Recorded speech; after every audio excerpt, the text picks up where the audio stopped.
Welcome to this short video snapshot of the Things Network on tour in the UK. It's the second year it's being held under the beautiful blue skies of Reading, Berkshire. The tour offers a great opportunity to renew old friendships and form new ones under the general heading of the Things Network and of course LoRa. This video is a bit of a fringe activity with shots and interviews from behind the scenes to provide a flavour of what went on. The venue is Reading Town Hall. This beautiful council building goes back to 1786, so it should survive the conference and workshop that began here on the 14th of October 2019. The conference packed 22 sessions into the 2 days, with 21 workshops running in parallel. Several speakers and delegates travelled in from Europe and one all the way from Australia, as we will see. The sponsors and exhibitors had their own hall, so let's hear from some of them. Multitech, one of the top brands for gateways for LoRa communications in the world, multiple different channel plans. We support various different conversions of gateways to work with the likes of TTN, our partners here, in various different guises, indoors, outdoors, fully operational with local programming, with external programming, neat features, IP67, PoE, or various different manners of using our gateways right across the world. 3.5 years ago, there's also a big opportunity for the UK using LoRaWAN technologies. And what started off with a small deployment on our roof has then resulted into a deployment of around 50 LoRa gateways in London. We sort of open up this infrastructure to innovators in the country to use. And then also scaled out the network slowly across the other parts of the UK, like Northern Ireland, Sunderland, and partnered also with other LPWAN players like WMD or Sigfox, and enabled around this basically an innovation ecosystem of companies to pilot around these networks. We are looking at different technologies, IoT connectivity technologies out there. LoRaWAN is one of them, Sigfox is another, narrowband IoT, LTE.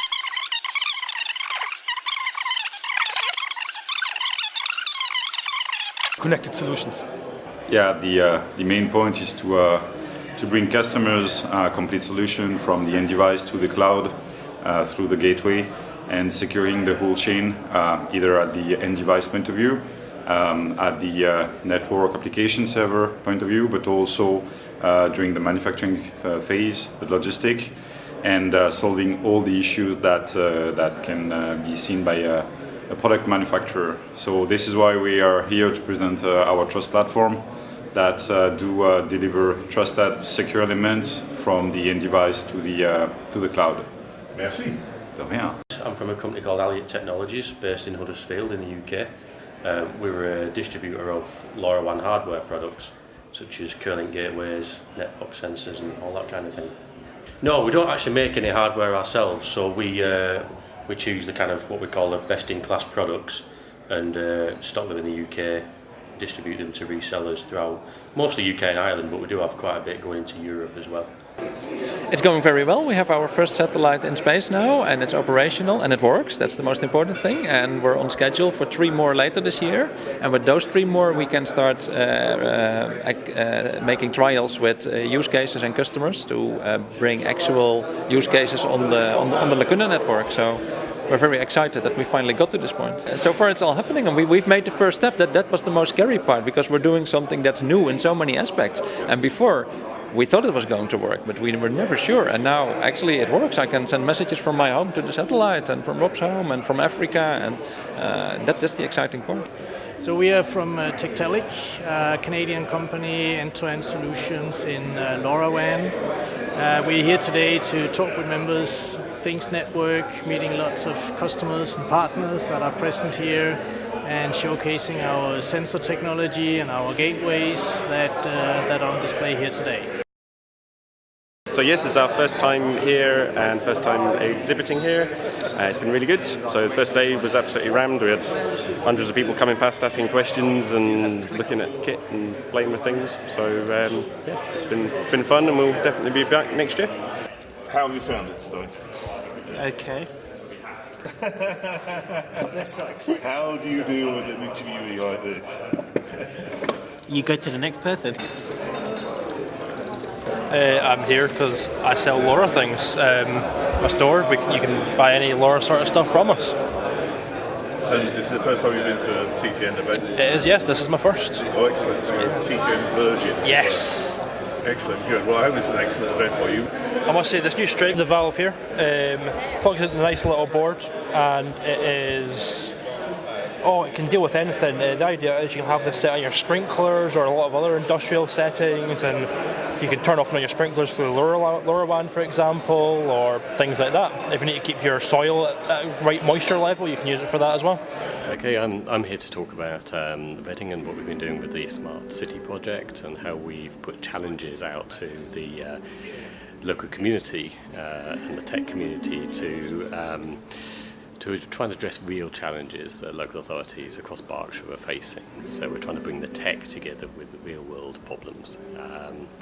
I'm also here to talk a bit about climate. That's something that's quite close to my heart, and looking then at how our IoT industry relates, what is it doing, how can it help actually tackle the climate emergency that we've got, because a lot more needs to be done than is being done, and very, very quickly. Pretend like anything space is instantly cool. Yeah.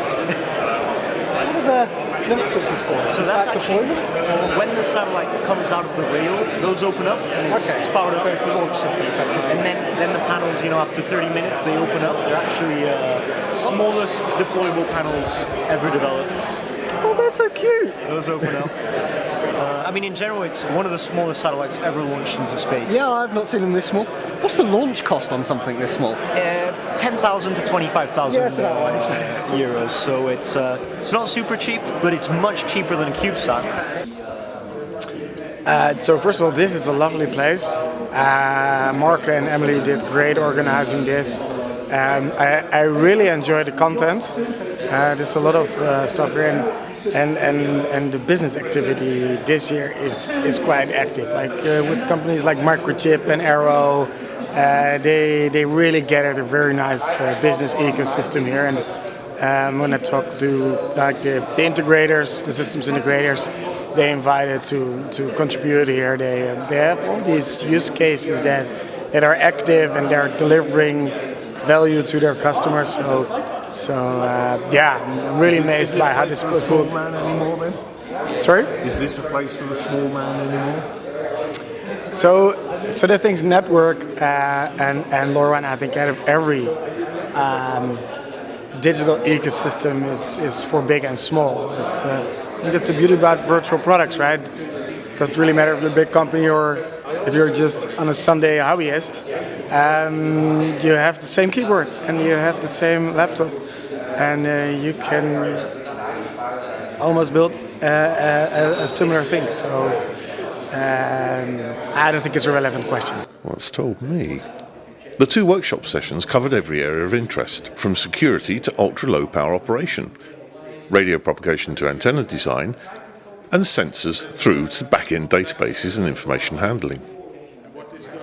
And now some feedback from the delegates. I'm Nick McLeod, and I've come down from the High Peak, which, as everyone doesn't know where that is halfway between Manchester and Sheffield. Listening to some of the talks has just really opened my mind, but some of the workshops are going to really add value to what I'm doing out in the community and for my own business as well. It's absolutely fantastic. It was very interesting. Some good sessions through the day. Great chance to meet with some old friends, people you met on the forums but never yet got to see eyeball to eyeball. So, very interesting. What are you looking forward to today? A couple of things. I want to catch up with Tony Smith, who's come over from Australia. He's doing a session this afternoon on antenna design and development. A couple of the presentations and keynotes today look interesting. I'd like to quiz our friends from Reading, because radio waves do not respect geopolitical boundaries. They travel in straight lines, typically. So being adjacent to them, it's unfortunate we couldn't participate in some of their recent programs, despite the fact we have gateways in Berkshire and some of the related councils. A couple of other sessions later on, so yeah, good.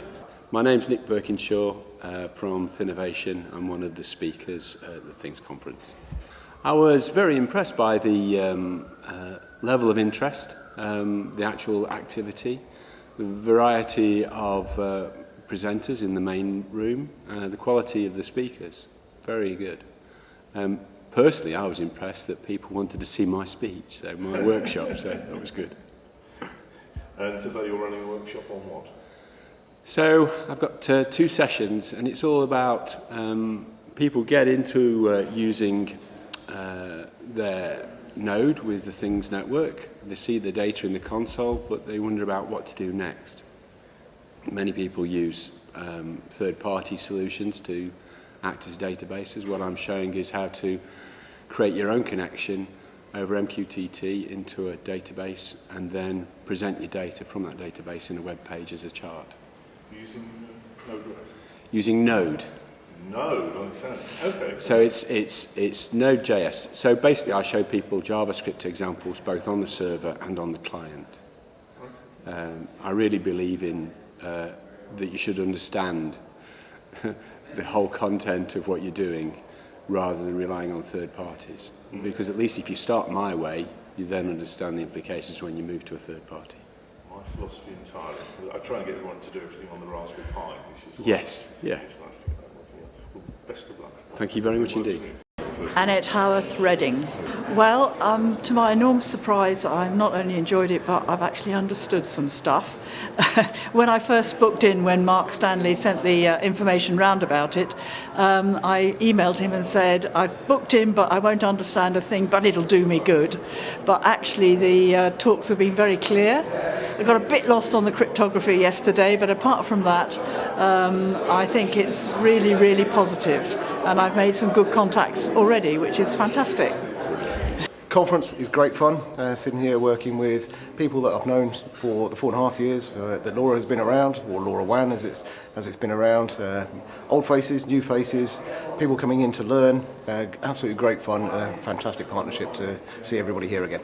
My name is Michael Jandu, University of Westminster.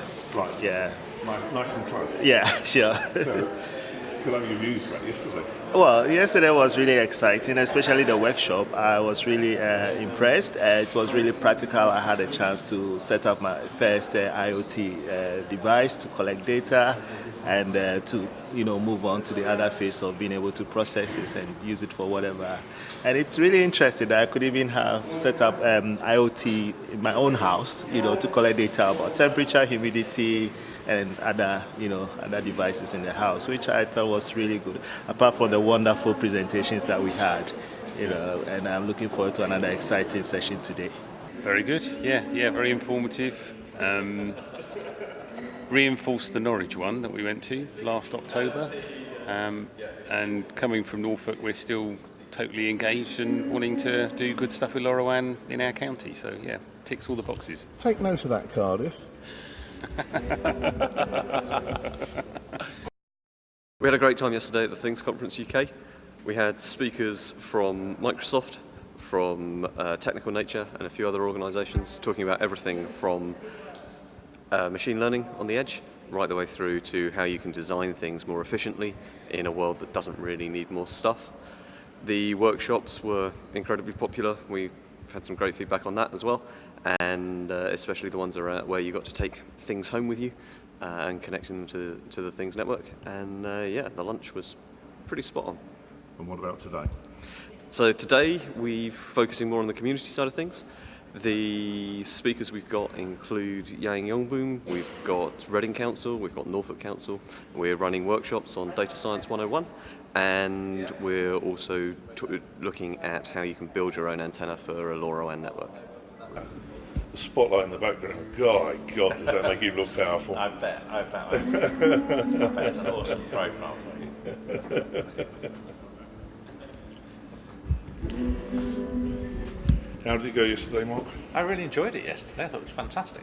Yeah. There's a really good range of talks, and I don't know. I found it a lot of fun. I thought Claire Garside's talk in particular, which was about sort of working with students, I thought that was really inspiring. Just the level of like how specific she can be about what she wants to get out of a project, I thought was really amazing. Thank you very much. And today, any...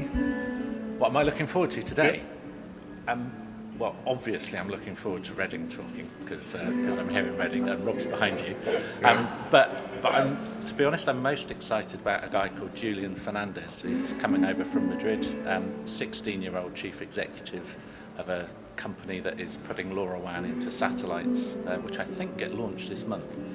So he's going to be good. And last night when we were enjoying after the after the conference beverages, several people came up and were like fanboys for Andreas Spies, so I'm looking forward to him talking as well. Fanboys, that's going to go down as a... Anything else you'd like to add? It's been great fun organising it. I've really enjoyed working with Emily and Mark, and yeah, here's to next year.